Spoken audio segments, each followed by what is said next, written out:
ძველ თბილისში ჭონქაძის ქუჩაზე ალბათ შეგიმჩნევიათ ეს ლამაზი შენობა, რომელიც რკინის კონსტრუქციით არის გამაგრებული. ფასადზე დატანილი წარწერის მიხედვით აქ ანტისაბჭოთა აჯანყებაში მონაწილეობისთვის დახვრეტილი პოლკოვნიკი გიორგი ხიმშიაშვილი ცხოვრობდა. მემორიალური დაფის გვერდით კი ფასადზე გამოკრული კიდევ ერთი წარწერა გვამცნობს, რომ შენობა მძიმე ავარიულ ზონას წარმოადგენს და საცხოვრებლად სახიფათოა. როგორც ქვემოთ ვკითხულობთ, მთაწმინდის გამგეობა სახიფათო ავარიული ზონის მცხოვრებლებს ქირით გაყვანას თავაზობს. ეს ლამაზი ძველი სახლი ერთი შეხედვით ძველი თბილისის სხვა ავარიული სახლებისგან დიდად არ განსხვავდება. თუმცა თუ მოპირდაპირე მხარეს გადახვალთ და შენობას თვალს ცოტა უფრო შორიდან შეავლებთ, თქვენ თვალწინ აი ასეთი ხედი გადაიშლება.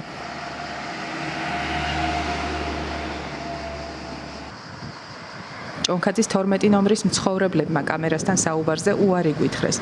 კამერის მიღმა მათი ნაწილი ამბობს, რომ აქ დარჩენის ეშინიათ, თუმცა გამგეობის მიერ შემოთავაზებული თანხა თბილისში ბინის დასაქირავებლად საკმარისი არ არის. ნაწილი კი ძველი შენობიდან გასვლამდე ახალი პროექტის დამტკიცებას ელოდება. ესეც მთაწმინდაა პაოლო იაშვილის პირველი ნომერი. ამ სახლის ნაწილი იმდენად ავარიულია, რომ აქ ცხოვრება შეუძლებელი გახდა. ოდნავ უკეთ გადარჩენილ მხარეს კი რამდენიმე ოჯახი ამ დრომდე ცხოვრობს.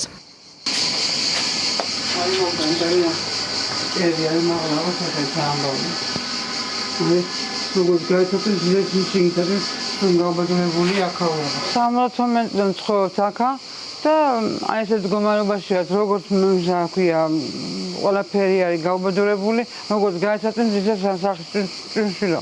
ახლა როგორ მდგომარეობაა მაღლა. შეგეშინდება, აი უბრალოდ წაიქცევი. კიდევ ერთი ისტორიული შენობა, რომლის მდგომარეობაც უკიდურესად მძიმეა, სოლოლაკში, ინგოროყვას ქუჩაზე მდებარეობს.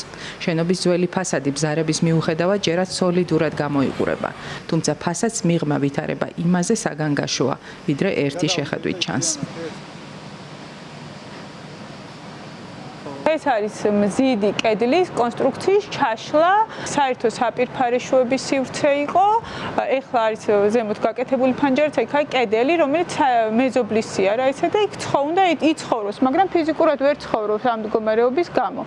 და ეს იწევს, ეხლა მანდ რომ გამოვაძროთ ეს ქვათა წყობა, აუცილებლად ჩაიშლება ეს კედელი მთლიანად და გესაზღვრება თბილისს. დიახ, კი, ჩვენ გვესაზღვრება და ამის წინ მიმდინარეობს სამუშაოები და იქეთა კედელიც მსგავსად არის დაშლილი, დახრილი, აი მაგალითად სამხარაულის ექსპერტმა ბევრ ოთახში არ შევიდა, აივნებზე არ გაიარა, რომ მე ჩემს სიცოცხლეს ვერ გავწირავო. მაისის თვეში გავიგეთ, რომ ინგოროყვას 3A-ში უნდა დაწყებული იყოს სამშენებლო სამუშაოები, რის შემდეგ მუდმივად ვიბრძვით და ვცდილობთ, რომ ეს მშენებლობა შევაჩეროთ, რადგან ჩვენი სახლები არის მესამე და მეოთხე ხარისხის ავარიული, ეს ავარიული მზარდი არის ბზარები, ასევე ნებისმიერ დროს შეიძლება სახლები ჩაიშალოს მძიმე ტექნიკის გადაადგილებისას.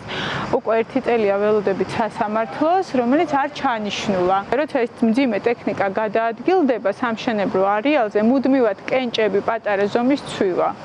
და გვეუბნება მშენებელი აქ საინტერესოა თქვენი სახლი იმდენად ავარიულია, ნაგვის მანქანაზეც რეაგირებს.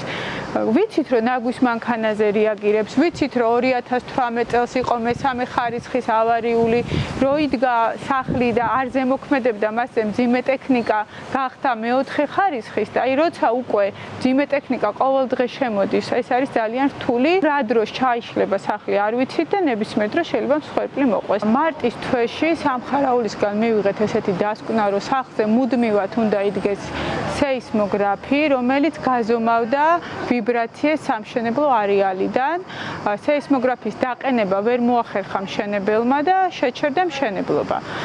თუმცა მოხდა სიახლე ამ მშენებლობასთან დაკავშირებით, რომ გავიგეთ ბატონი კახი კალადისგან, რომ იწყებოდა ქუჩის რეაბილიტაცია, რაც ძალიან გაგვიხარდა მოსახლეობას და ყველანი თანახმავართ, უბრალოდ ვეძებთ იმ თანხებში, რომელიც არის 800-დან 1000 ლარები ქირებს და რაც შეგვიძლია ამით ვუზრუნველყოთ, რომ გადავიდეთ სადმე საცხოვრებლად. ეს არის 80 კვადრატის ქვემოთ 800 ლარი, 80-დან ზემოთ 1000 ლარი და 800 ლარად სახლი იქირაო, როცა 2 წევრზე მეტია, ძალიან პრობლემურია. თუ მაინდა-მაინც აქ უნდა ისევე მშენებლობა მოხდეს, შეჩერდეს მანამდე, სანამ განვითარების ფონდი არ შემოვა და ყველა მოსახლე არ იქნება გაყვანილი. ეს იმიტომ, რომ ჩვენ გვაქვს მაგალითები არაერთი, ეს არის შოვის ტრაგედია, ეს არის ბათუმის ტრაგედია, ეს არის დადიანის ქუჩაზე მეზობელი, რომელმაც სამეზობლო გადაარჩინა, ხო, მადლობა მას ძალიან დიდი. ვაგზლის მაგალითი, იგივე მდგომარეობის სახში ვცხოვრობ ჩვენ. რა დროს ჩამოიშლება არ ვიცით და არ გვინდა მსხვერპლი. როგორც სახელმწიფო სტრუქტურა, ისე კერძო ბიზნესმენის უფლებები რო იყოს დაცული და მათ შორის ჩვენი სიცოცხლის უფლება, მანამდე მაინც შეჩერდეს, სანამ არ დაიწყება ქუჩის რეაბილიტაცია, რომელიც აგერ სექტემბრიდან უნდა დაიწყონ, როგორც მოსახლეობამ ვიცით. 18 სანტიმეტრი აქვს იატაკებს დახრა.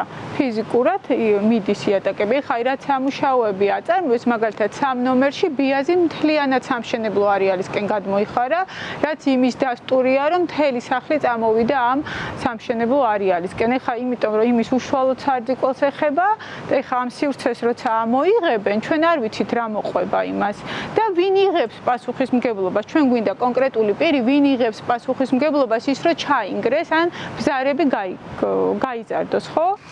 2023 წელს ჩატარებული მოკვლევის მიხედვით თბილისში 10,000 ავარიული სახლია, რომელთა ნაწილიც რეაბილიტაციას აღარ ექვემდებარება, ნაწილი კი სასწრაფოდ გამაგრებას საჭიროებს.